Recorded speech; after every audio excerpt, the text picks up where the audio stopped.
अस्सलाम वालेकुम। आज की वीडियो में हम करेंगे एक्सरसाइज 5B या जो mathematics book 2D2 7th edition जो न्यू एडिशन आया उसकी एक्सरसाइज है ये, और इसका हम करेंगे जी क्वेश्चन नंबर 14 करेंगे। इससे जो पिछले क्वेश्चन है पहले करवा चुकी हूँ, उसका लिंक मैं डिस्क्रिप्शन में दे दूँगी, आप वहाँ से देख लीजिएगा। और अगर अभी तक आपने मेरा चैनल सब्सक्राइब नहीं किया तो उसको सब्सक्राइब कर दीजिए और बेल आइकन को लाजमी प्रेस कर दीजिएगा ताकि आपको न्यू आने वाली वीडियोज़ के बारे में पता चल सके। और जो मेरा सेकंड चैनल है जिसके बीच मेरी कुकिंग की, क्राफ्ट्स की, रीडर्स की वीडियोज़ हैं, उसका लिंक भी डिस्क्रिप्शन में, उसको भी सब्सक्राइब कर दीजिएगा। तो स्टार्ट करते हैं। क्वेश्चन नंबर 14 है हमारे पास कि the height y metres of an object projected directly upward from the ground can be modelled by y is equals to 17t minus 5t square where t is the time in seconds after it leaves the ground. अब यहाँ पे कह रहे हैं कि एक हमारे पास object है जिसकी हाइट को उन्होंने क्या बोला है, y मीटर्स है, जिसको प्रोजेक्ट किया गया है अपवर्ड की तरफ, यानी कि जैसे बॉल को हम ऊपर की तरफ फेंकते हैं वो उस तरह उसको फेंका गया, यानी कि मतलब कि प्रोजेक्ट किया गया उसके ऊपर की तरफ directly upward from the ground can be modelled by Y is equals to 17t minus 5t square where t is the time in seconds after it leaves the ground. अब वो कह रहे हैं टाइम क्या हमारे पास सेकेंड्स में है जब वो ग्राउंड को लीव कर रहा है। तो find the height of the object 2.5 seconds after it leaves the ground. अब ये कह रहे हैं कि आप हाइट बताएं उस ऑब्जेक्ट की क्या होगी 2.5 सेकेंड्स के बाद, जबकि हाइट को उन्होंने क्या गिवन है, y में गिवन है y is equal to 17t minus 5t square. अब t की जो वैल्यू है वो उन्होंने हमें दे दिया है, इसको यूज़ करके हमने फाइंड आउट क्या करना है y की वैल्यू को। ठीक है, तो t की वैल्यू को यूज़ करेंगे और y की वैल्यू को हम लोग फाइंड आउट करेंगे। तो स्टार्ट करते हैं इसको हम। तो नेक्स्ट शीट में ले लेती हूँ और इस पर स्टार्ट करते हैं। एक जो पार्ट है इसका वो मैं पढ़ती जाऊंगी, आपको डिस्क्राइब करती जाऊंगी और साथ साथ इसको सॉल्व करते जाएंगे। तो फर्स्ट पार्ट जो है इसका सोल्यूशन स्टार्ट करते हैं। मैं यहाँ पे लिख देती हूँ सोल्यूशन फर्स्ट पार्ट।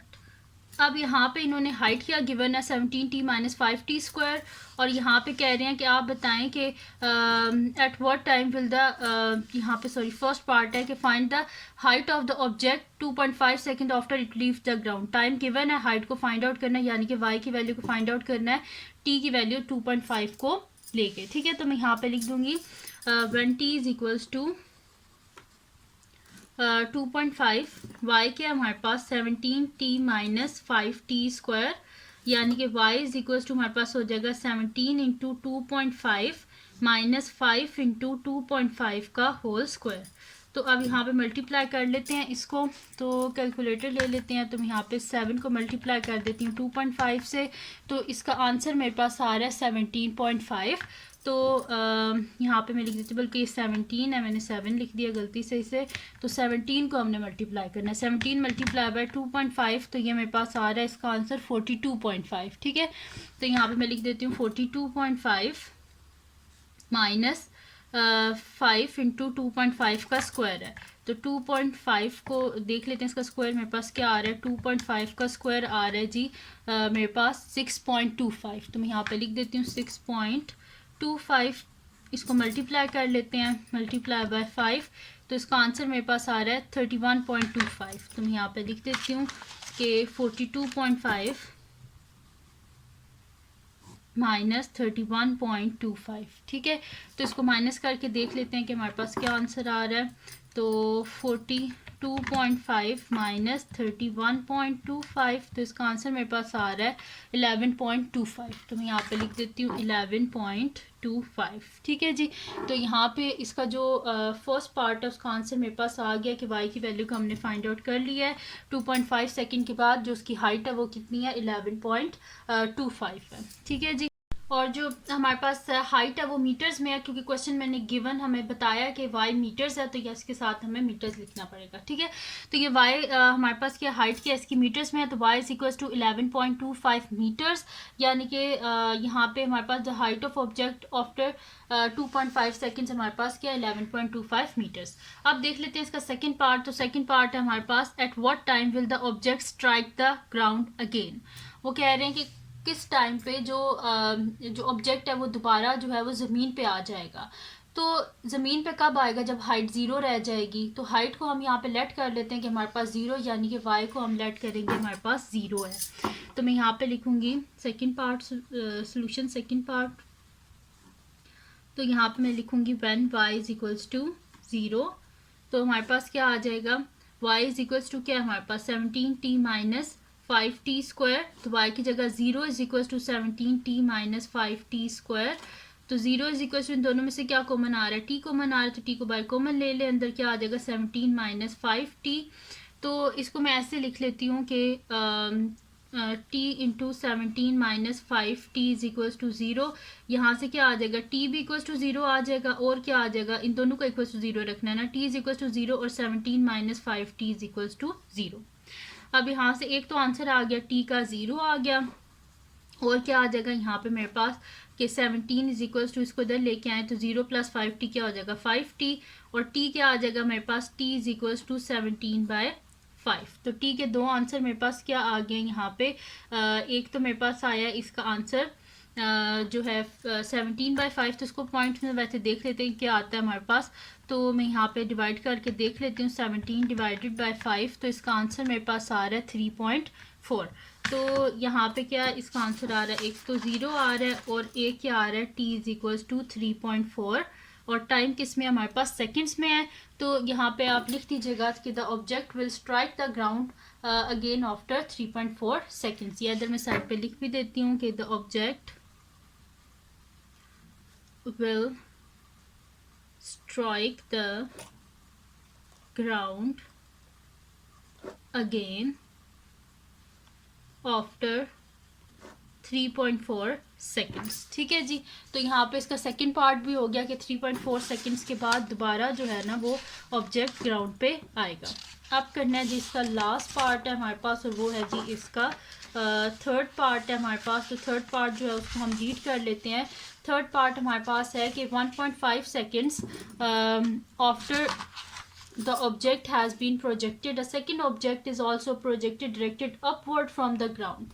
वो कह रहे हैं कि 1.5 सेकेंड्स के बाद एक सेकंड ऑब्जेक्ट है जिसको यानी कि हवा की तरफ जो है वो ऊपर ज़मीन से जो है ना ऊपर की तरफ प्रोजेक्टाइल मोशन के थ्रू किया गया है। अब वो यहाँ पे ये कह रहे हैं कि directed upward from the ground given that the equation of the motion of the two object are the same. अब वो कह रहे हैं कि इन दोनों के जो है ना इक्वेशन ऑफ मोशन बिल्कुल सेम है, और उसको जो सेकंड ऑब्जेक्ट जब वो प्रोजेक्टेड हो गया था उसके 1.5 सेकंड के बाद दूसरा ऑब्जेक्ट जो है उसको जो है प्रोजेक्ट किया गया अपवर्ड। अब यहाँ पे कर दें व्हाट कह रहे हैं कि what is the distance between the two object 1 second after the second object has been projected.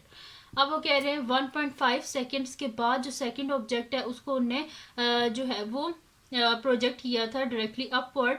तो अब वो कह रहे हैं कि 1.5 सेकेंड के 1 सेकेंड के बाद, तो 1.5 में आप 1 को ऐड करें तो क्या हो जाएगा 2.5।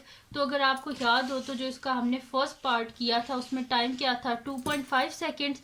तो यानी कि पहला जो हमारे पास है वो तो आ गया 11.25। अब जो सेकंड है उसको फाइंड आउट कर लेते हैं। वो कह रहे हैं कि टाइम इधर क्या है 1 सेकेंड है, तो 1 सेकेंड के बाद इसको हमने चेक करना है। यहाँ पे लिखा हुआ है ना what is the distance between the two object 1 second after the second object has been 1 second के बाद।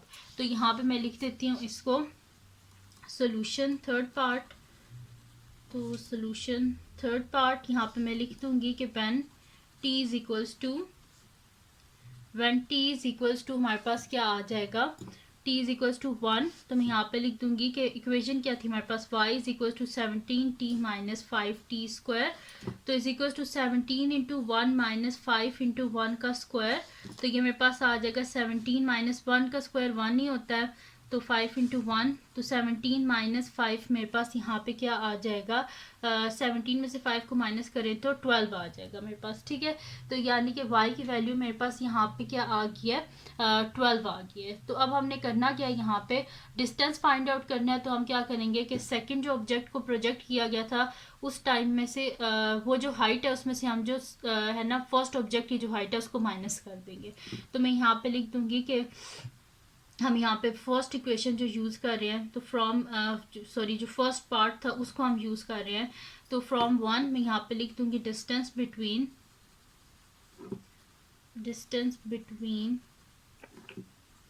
The two